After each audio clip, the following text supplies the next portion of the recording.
Welcome everyone to the event of the Center of Buddhist Studies.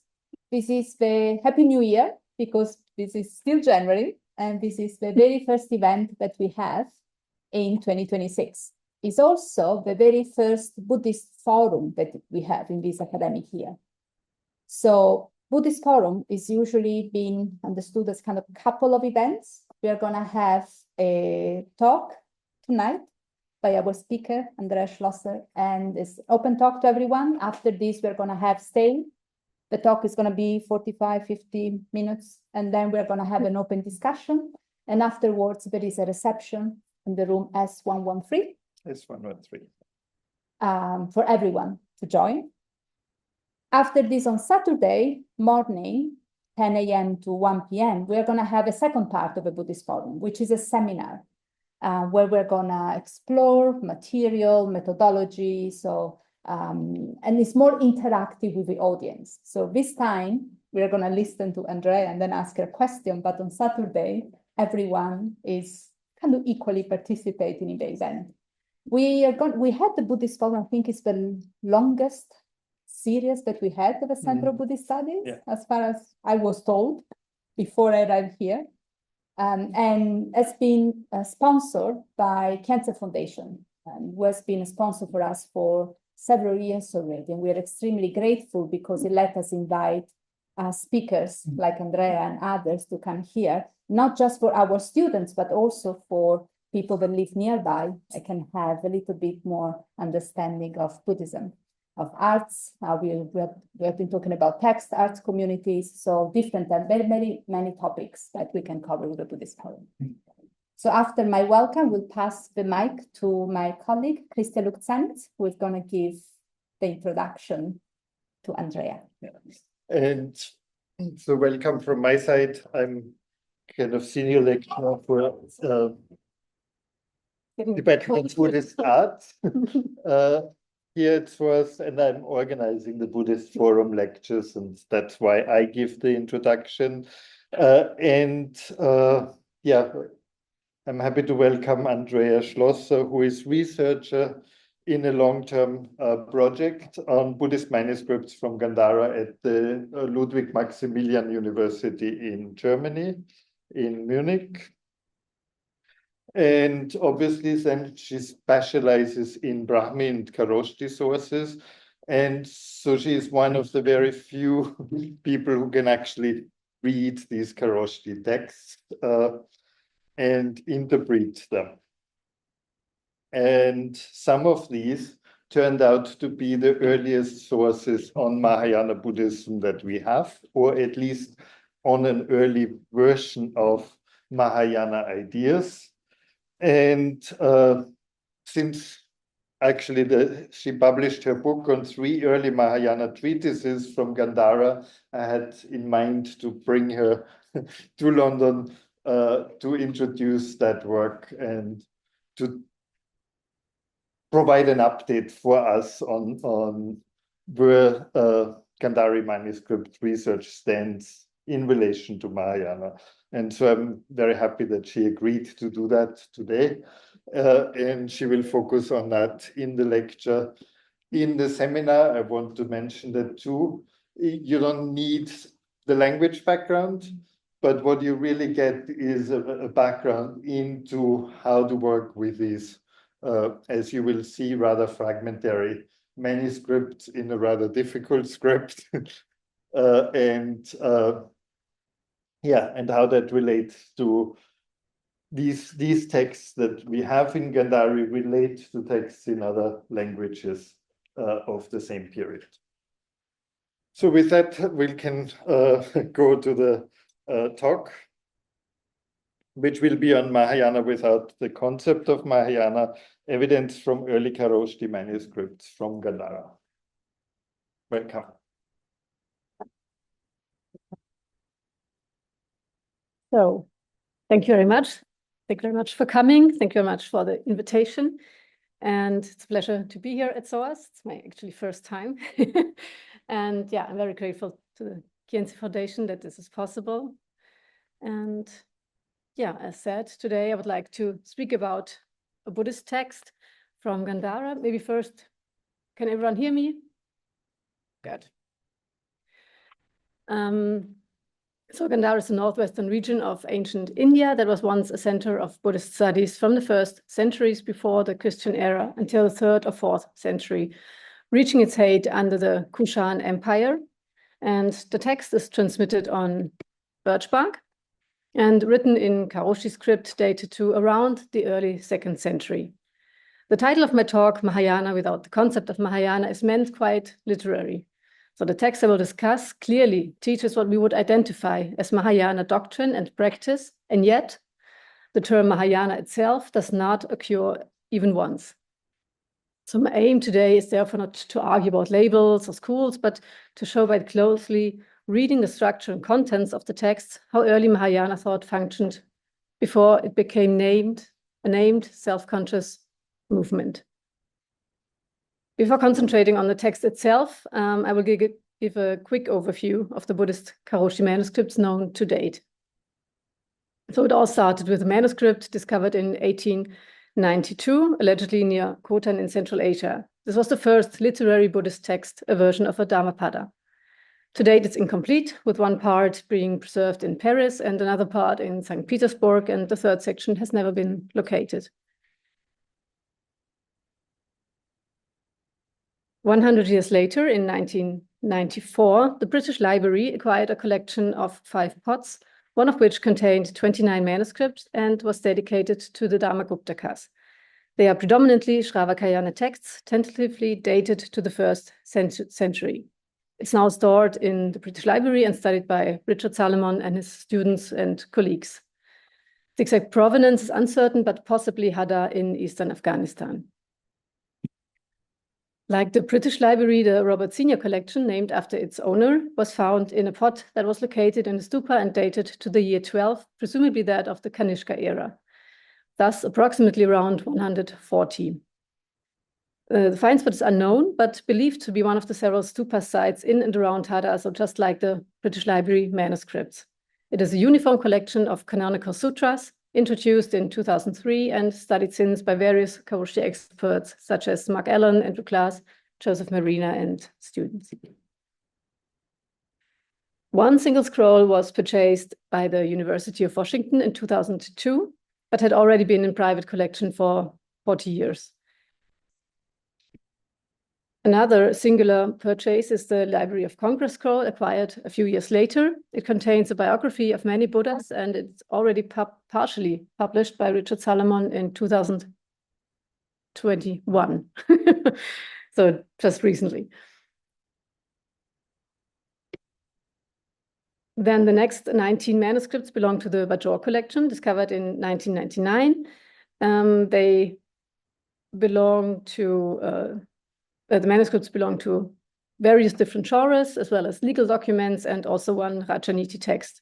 The collection has been studied since 2005, actually at the Free University of Berlin, mainly by Ingo Strauch, and since 2012, it's part of the long-term project in Munich. So the early Buddhist manuscripts from Gandhāra and various manuscripts are edited by Stefan Baums, by Gudrun Melzer, and myself in collaboration with Ingo Strauch.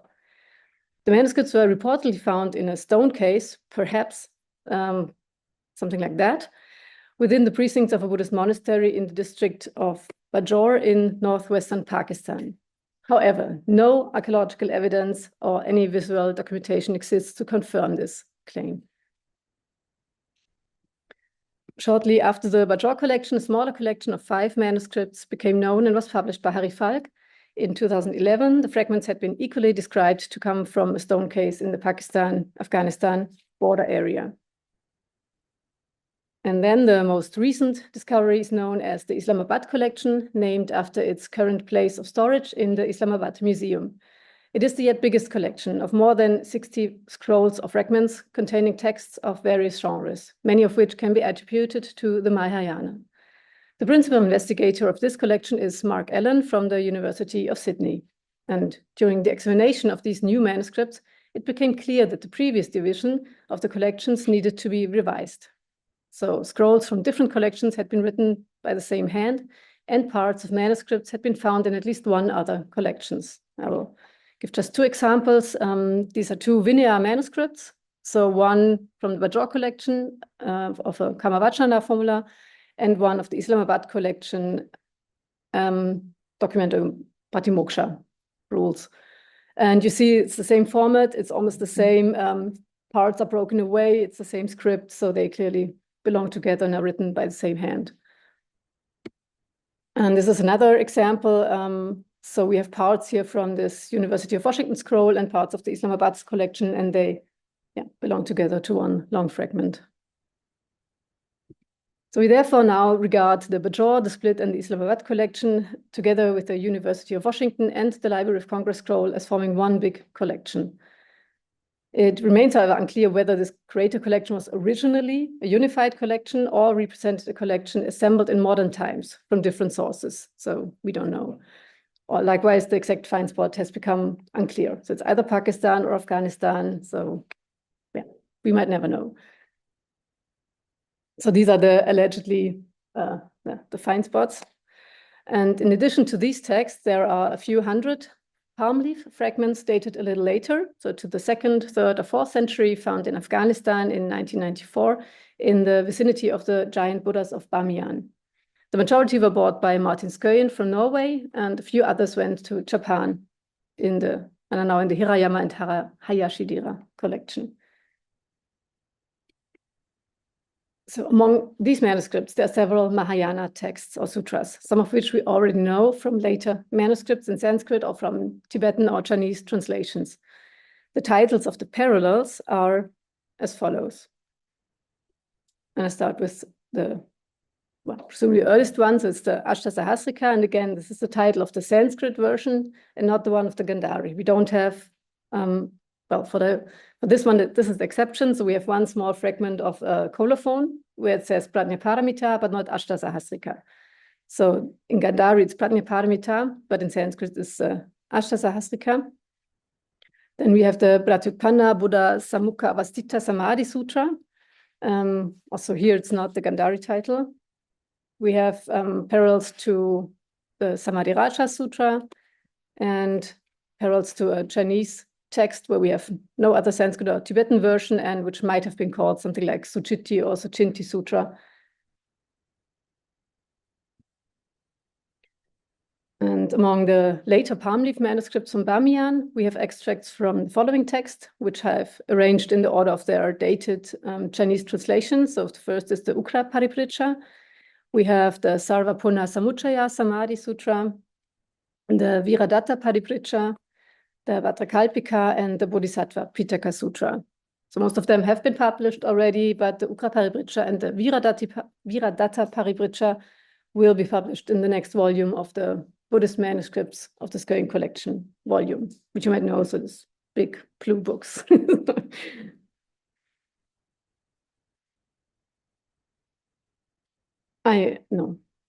So then there are texts with clear Mahayana character, but without any identified parallel. And for this, I can only give a description. So the first is the prediction of the 84,000 Devaputras. So this is the text I'm going to talk about today. It has been conventionally called the Bajaur Mahāyāna Sūtra, but by now it's became a bit problematic because we don't know if it's really from Bajaur. It's not the only Mahayana Sutra anymore, so it's still a conventional title that I'm very used to, but it's actually not very accurate. So yeah, I might refer to it as BC2, which is the label, but the main topic is the prediction of the Devaputras. We have another prediction of two yakshas, namely the one of Sarva Shatrupramādana and his son Durangama. They are processing through various rebirths, and in one of them they are reborn as the Kushana king Vimataktuma and his son, the name of which is not entirely preserved in the manuscript, but it's certainly not Vimakatphesis, so it's historically a very, very important text. And yeah, it's currently being studied mainly by Mark Allen and Richard Salomon, and they hopefully will publish it soon, or at least a bigger picture. Then we have names of Tathagatas and the benefits of honoring them. We have texts that describe the decline of the Buddha's teaching and Upasaka's practice of the Buddha Anusmriti. And of course, we have some unidentified, in the earlier group and also in the later group of Bamiyan. In addition, there are scholastic texts that clearly contain Mahayana ideas, and 4 of them have been edited recently by myself, as already was announced. In addition to the ones edited there, it became clear that at least one manuscript from the Islamabad collection belongs to the same group and the same topic, and also it's written by the same scribe. Unfortunately, it's very fragmentary because I was hoping that some gaps could be filled by this manuscript, but it's not the case. It just opens new questions and but not yet all scrolls are unrolled, so I'm still hoping for further fragments. So these texts, so the BC4 and so on, may be characterized as autographic treatises written by and addressed to a practitioner on the bodhisattva path, advertising the Prajnaparamita doctrine in order to reach liberation in this life, which is described as a state of permanent bliss or profound happiness, not depending on anything else. So this state of happiness is very detailed, explained and discussed. The Prajnaparamita is the realization of emptiness, just like a dream. So all dharmas are like a dream. And the state of happiness is reached by non-attachment and non-perception. And maybe dharma, if I don't translate it, but dharma here mainly refers to any factor of existence. So anything the world consists of or how we perceive the world.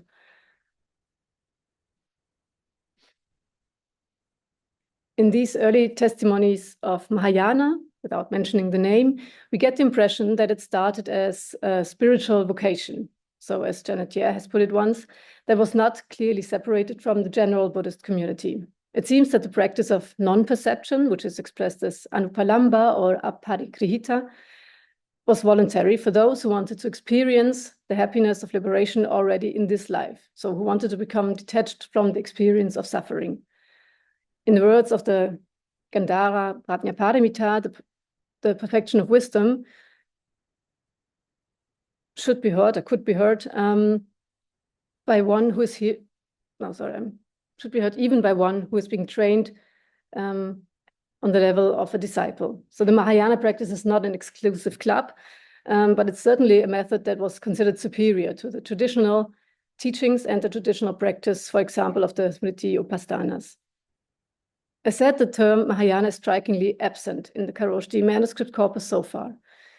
The only possible exemption is a little fragment recently discovered in the Islamabad collection that contains the phrase Mahayanena gacchati. So went forth, or he went by the great vehicle on the great path. But so we don't know the context. You see, it's a little fragment, and it could also mean something totally different. So not really the Mahayana, but just any big road, or I don't know. So the earliest secure attestation of the word Mahayana in Indic sources appear only in the 3rd or 4th century in inscriptions and later manuscripts. One example is a fragment from Bamiyan, written in a Brahmi of about the 4th century. It mentions the king Huvishka as having set out on the Mahayana path, the Mahayana Samprastitu. Huvishka is the son of Kanishka and dated to the middle of the 2nd century. Correspondingly, the Govindnagar pedestal inscription for Mathura documents the establishment of an image of Amitabha in the year 26, presumably of Kanishka. That is in 153, so during the reign of Huvishka. And again, the term Mahayana is not written in the inscription, but Amitabha can certainly be attributed to this path or vehicle. In Chinese translations, terms for the Mahayana occur around 180 in the translations of Lokakshema and others. In these early Chinese translations, the great vehicle or great way is used as well as a well-established but not central term. In the Chinese version of the Ashtasahasrika, the expression having set out on the great vehicle, Mahasamprastita, which we have already seen in the inscription, is accompanied by being armed with great armor, another typical phrase. This is defined in terms of emptiness or the non-existence of any dharma. So you don't have to read the whole thing, but at the end it says the bodhisattva does not perceive anything as real because it's originally non-existent. And likewise, the Chinese version of the Prajnapada, I only use the short title, based the Great Way, the Mahayana, on the patient acceptance of the fact that dharmas are unarisen. So not relying on worldly things, they will obtain the patient acceptance, which we have to reconstruct as of the fact that dharmas are unarisen, and quickly attain the practice of the supreme way. So much for the context in which the manuscript is to be seen. Now, a brief word on the manuscript itself, which I have illustrated here. Like all birch bark manuscripts, the scroll was originally rolled up or folded up. And when such scrolls are recovered after nearly 2,000 years, the outer layers are usually lost. So it looks like that. The birch bark becomes very, what's they say, brittle, or so it crumbles away, and yeah, you have to be very careful touching it. So this was also the case here. And as a result, the beginning of the text is missing, which I've indicated by the white areas in the upper fragments. And if the text is written until the bottom of the verso, which was also the case here, the original title of the text is missing, as it is traditionally written at the end. The preserved size of the manuscript is about 19 to 180 centimeters, so it's bigger than I am. And the estimated original length is 2.5 meters, sorry. So about 70% are preserved. The sequence of fragments in the reconstructed manuscript is certain and is confirmed by the regular succession of the wedge-shaped forms and the position of some thin delaminated layers of birch bark that were attached to opposite fragments in the rolled up state of the manuscript. So this is a very complicated way of trying to reconstruct the sequence, but I can assure you I've been successful. It took me a long time, but I'm now really, really certain that this is the right sequence. And so we can, read the text from top to left, except the gaps, of course. So this is again the physical manuscript, and the gray area is the text as such. And the text is composed of alternating prose and verse sections. The darker gray areas are the verse sections. And this is a feature shared with many early Mahāyāna Sutras. And the verses are directly linked to the prose in at least 3 cases. So once they are introduced by the praised hymn with the following suitable verses, Sarupyabi Gatabi. And twice the inclusion is ensured by the formulation, in this context, it's spoken as follows. So tatra idam iti uchyate. In 2 cases, the verses are not explicitly linked with the prose, but start abruptly. In 1 case, they are lost or maybe have not written at all. The function of the verse sections is to repeat and rephrase the preceding prose passage, often in reverse order, which is quite interesting. And there are studies which came first, prose or verses, and here we see it has been one text. So it was not first the prose and then the verses. The structure can be outlined as follows.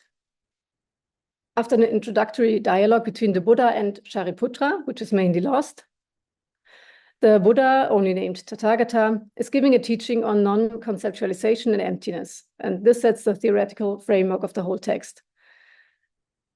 This is followed by an instruction to a group of devaputras who wish to be taught in the training of a bodhisattva. Based on the Buddha's teaching, they attain the liberating insight that nothing has ever arisen, which is called dharmakṣānti here as well, and receive the prophecy, Vyakarana, that they will become Buddhas in the future with their own Buddha land that resembles the current one of Akṣobhya, namely Abhirati. Subsequently, the moral and mental qualities of the instructed devaputras are described, as well as their rebirth either among the gods, the humans, or in Abhirati. In the second to last section, the moment of awakening is illustrated by the simile of waking from a dream. And the last passage is very fragmentary, but it seems to be a rather theoretical summary or reflection on emptiness spoken either by the Devaputras or more likely by Śāriputra concluding the whole sutra. So we see that the text is not a loose ontology of teachings, it's a carefully composed narrative, moving step by step from instruction to realization to prediction. These steps are also at the basis of early Mahayana texts translated by Lokakshema, namely making the decision to become a Buddha, the Chitutpada, realizing the emptiness of all dharmas, dharmakṣānti, and thereby becoming irreversible, and finally receiving the prediction. We will now look a bit closer at the sections to get a better impression of the text. So the central point of the teaching, which is called Dharmapayaya here, is the practice of non-conceptualization. One should pass beyond conventional expressions, designations, verbal manifestations. One should have no notion, samjñā, of any internal or external dharma. One should not perceive, na sam anupashyati, any dharma. One should not believe in or rely on any presumed essence, sara. And one should not direct one's attention or focus onto anything. Within the entire text, most of all within the initial teaching, the inclusion of lists is a striking rhetoric feature. These range from enumerations of synonyms to refrains of nearly identical sentences where only one object is changed. So this is one example. I do not perceive a self, let alone the absence of a self. I do not perceive an entity, let alone the absence of an entity. And this goes on for, I don't know, 30 lines. And this negative approach can be, maybe I wait.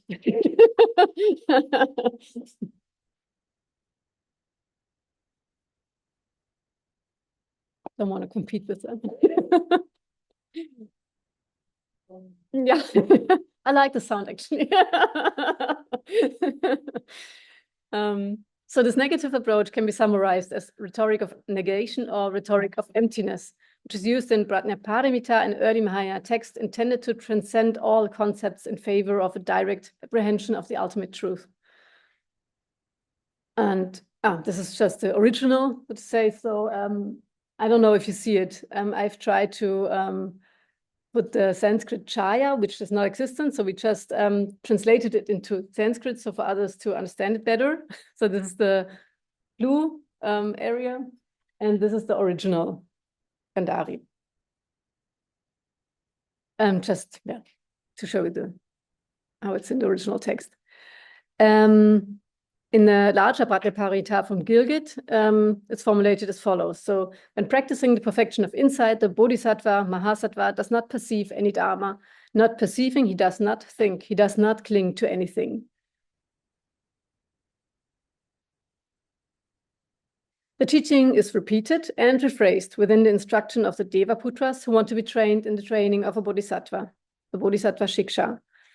Again, this instruction consists largely of negative formulations.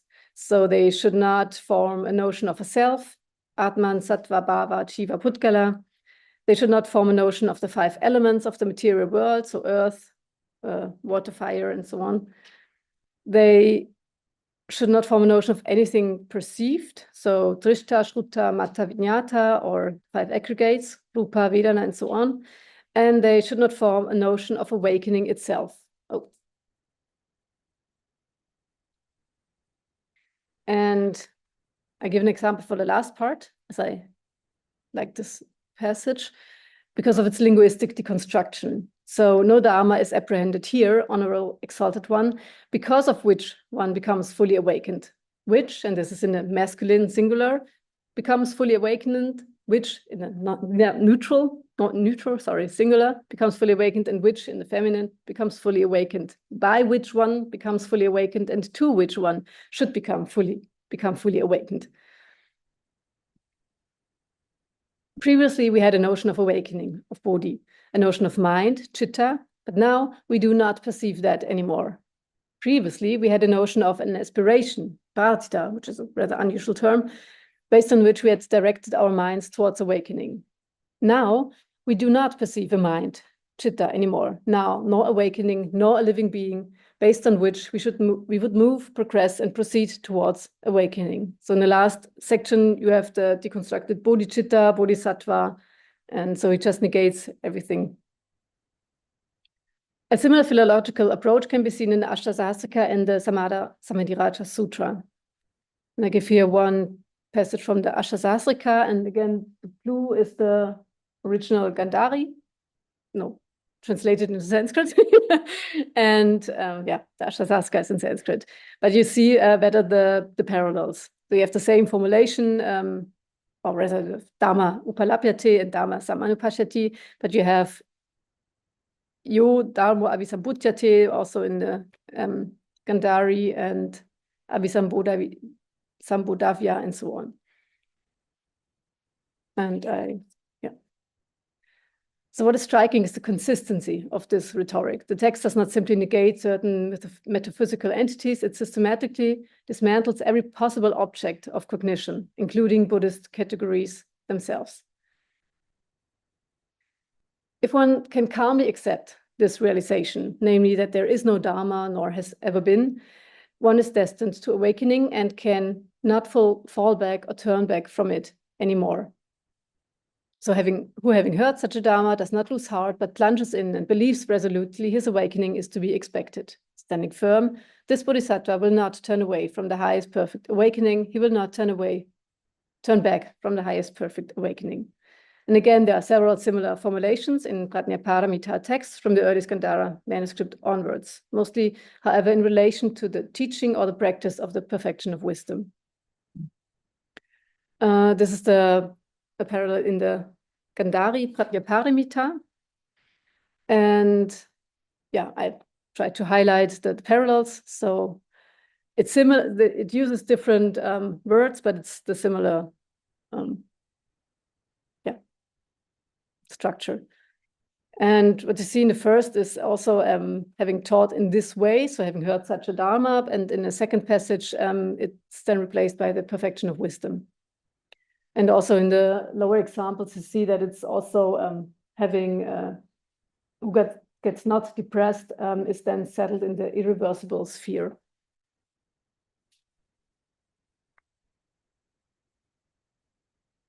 As for the Ashtasasika and the Panchavimshati Sahasrika, so the Sanskrit versions, the parallel gets even clearer when we look at the Sanskrit, again above the Sanskrit Chaya.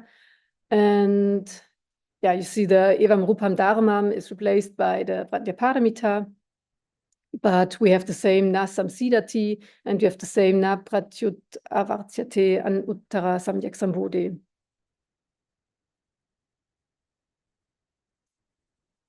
In BC2, so the Bajaur Mahāyāna Sūtra, the moment of calm acceptance or patient endurance regarding the nature of dharmas is called dharmakṣānti or dharmeshukṣānti. This is evident by a following long passage on the merit of the dharmakṣānti using the same formulation: would plunge in, would believe resolutely, would trust it. In later texts, this insight is often and more specifically described as anupattika dharmakṣānti, such as, for example, in the Ashtasahasrika. So, yeah, maybe we can read it. So it's again, you do not perceive. Yeah, it's formulative. So what do you think? Do you perceive a Dharma that is not apprehendable? And regarding that Dharma, has it been produced? Will it be produced? Or is it being produced? And Subhuti then replies, no, it did not. And the Buddha says, of such kind is the bodhisattva's calm acceptance of the unarisen factors of the existence. A bodhisattva that possesses this kind of calm acceptance is predestined to the highest perfect awakening. So again, this passage is quite closely related to the one from Gandhāra, and the realizing that all dharmas are truth, unarisen, is, no, sorry, I lost it now. Okay, no one. So the only difference is that, so we have the dharmakṣānti also in other texts, like the Ashtasahasrika and other Mahayana texts, but it has not the same status, I would say. And the text from Gandhāra, this long passage, so it's almost 10% of the whole text is dedicated to this dharmakṣānti and to the merit of this dharmakṣānti. So this is a very central term. Following the realization of the dharmakṣānti, the Buddha smiles, a well-known narrative signal that a prediction is about to follow. Light rays of various colors issue from his mouth and ultimately illuminate the entire Buddha field and then return to the Buddha. And these rays of light are in blue, in yellow, in copper red, white, crimson, and crystal colored.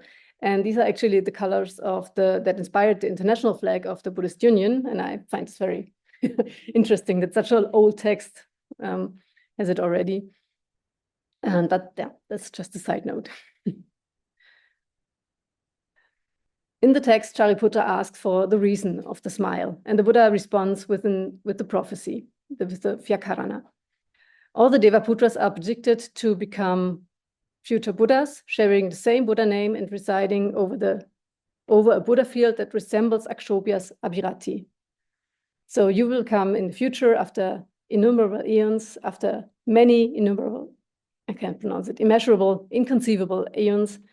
Tathagatas, Arhats, perfect awakened ones, all bearing the same name, namely great splendor. And within one eon, all of you will be fully awakened to the highest perfect awakening.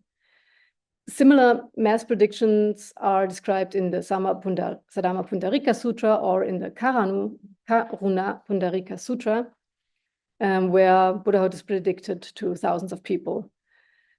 The name that is translated here as great splendor, which I don't know, maybe you have a better idea, is given in 3 variants. So in the prediction, it's Vihola Pravasa, which is Vipula Prabhasa. And in the verses repeating the prose, it's either Mahapradipa or Mahaprabha. So Sanskrit Mahapradipa or Mahaprabha. None of it is known from other texts, at least to my knowledge, but at the same time, it's also a quite generic term or designation. The prediction includes a detailed description of the future Buddha field and the future Dharma teaching, Dharma Deshana. The Buddha field is compared to Akṣobhya's Abhirati, but has no own name. The features described have, so at the time, to that point of time, this great earth will be like the world system of the Tathagata Arhat, perfectly awakened Akṣobhya. So this is the style. It refers to Akṣobhya's Abhirati. And then it gives a description and says, just like now in the Buddha field of Akṣobhya, or like here in Abhirati, the Buddha field of Akṣobhya. And the features described have parallels in other descriptions of Abhirati, such as the Akṣobhya Tathagata Vyuha, or text only preserved in Chinese and Tibetan, but they are not identical. And in addition, the future Buddha field shows characteristics of the Devaputras that are yet unique.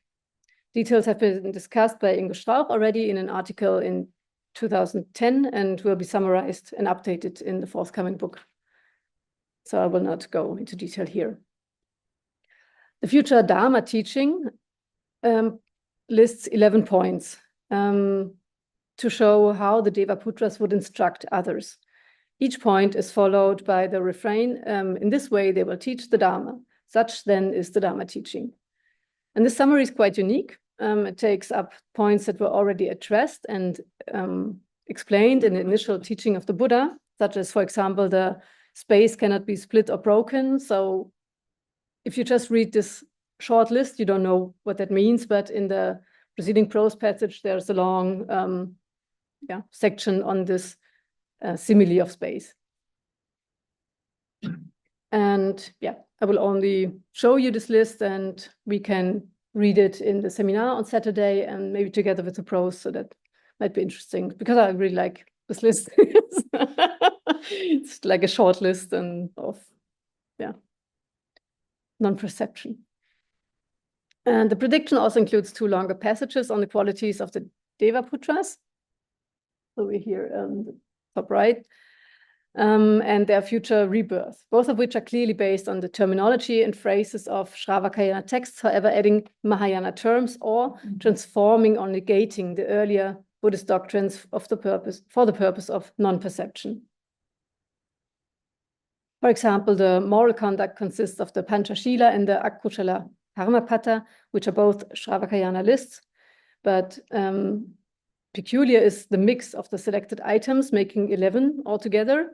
And a similar mix of Panchashilas and Kushala Karmapatas is extant in the Ashtasahasrika, the Bodhisattva Bhumi, and the Ugraparipurcha, so early texts, early Mahayana texts. Further, the mental conduct is based on well-known passages on the applications of mindfulness, Smriti Upasthana, as for example explained in the Pali Satipatthana Sutta. The difference is that the Gandhāra text negates all of this. And the passage on the rebirth of the Devaputras is likewise based on several stock phrases or modular text blocks attested in the Pali canon. Only for the rebirth and Avirati, we have yet not found any, we've yet found only partial parallels in other Mahayana texts.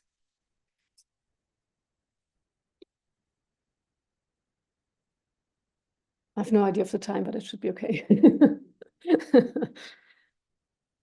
In the last part of the text, awakening is compared to waking up from a dream.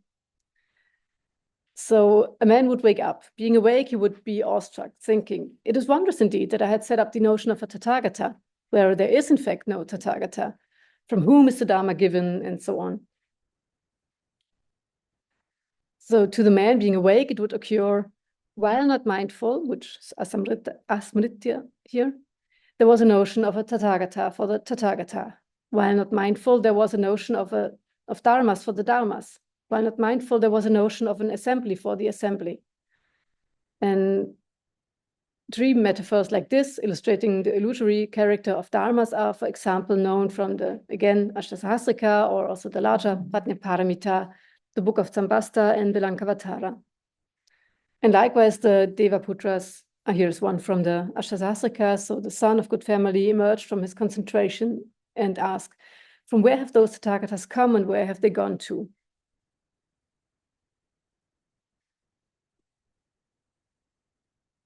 Likewise, the Devaputras realize a teacher of all dharmas is not apprehended. An assembly of disciples of the Tathagata is not apprehended during a dharma teaching.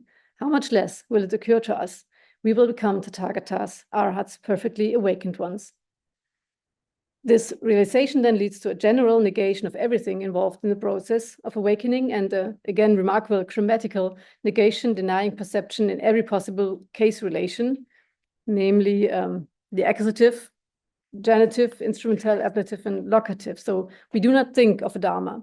We do not think of anything. So we do not think of anything in the instrumental. So by anything, we do not think of from anything, and so on. So this is not merely poetic. It's, in my view, a radically philological way of expressing emptiness. There is nothing that could serve as an object, as means, as source, or location of cognition.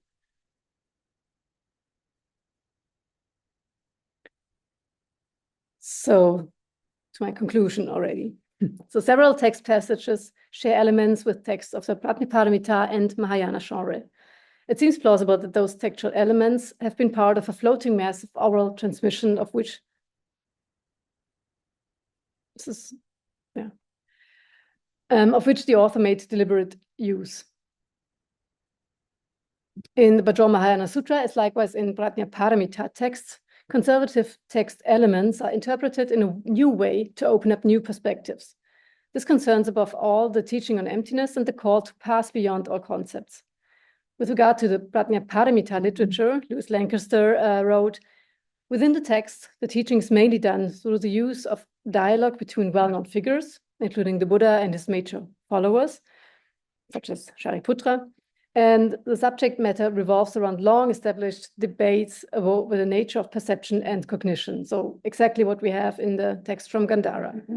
The most surprising fact is, in this regard, that contrary to the same rhetoric style, the Prajnaparamita is not mentioned.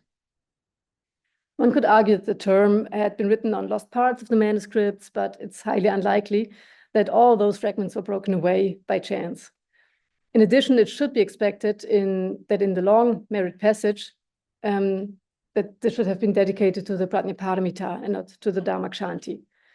So with the currently available data, it's impossible to say which of the two designations, Prajnaparamita or dharmakṣānti, for essentially the same idea was the earlier one. Given the same diction of the Bajaur Mahāyāna Sūtra and Prajnaparamita texts, there is even the possibility that the Prajnaparamita texts were imitating the style of contemporary texts, such as this randomly received Gandhāra manuscript. As the dharmakṣānti is included in Prajnaparamita as well as in other Mahayana texts, and it's thus at the heart of early Mahayana texts, it seems likely that the concept of emptiness of all dharmas became first labeled dharmakṣānti and was later summarized or subsumed under the term Prajnaparamita.